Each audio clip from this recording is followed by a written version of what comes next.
If you're changing jobs or retiring, it's important to know the rules regarding moving funds from your employer-sponsored retirement plan. The wrong move could cost you in income taxes and early withdrawal penalties. There are two basic ways to move retirement plan assets from one retirement plan into another with no tax consequence.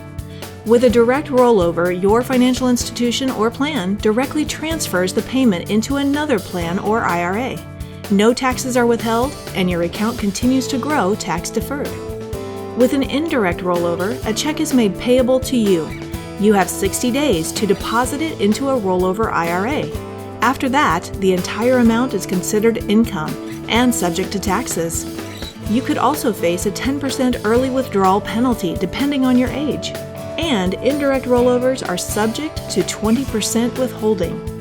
For example, if you had $10,000 eligible to roll over, your employer would withhold $2,000 and you'd get a check for $8,000. The $2,000 withheld counts as income taxes paid, but in 60 days, you still have to deposit the entire $10,000 in a rollover account, the $8,000 from your employer plus $2,000 from your own resources.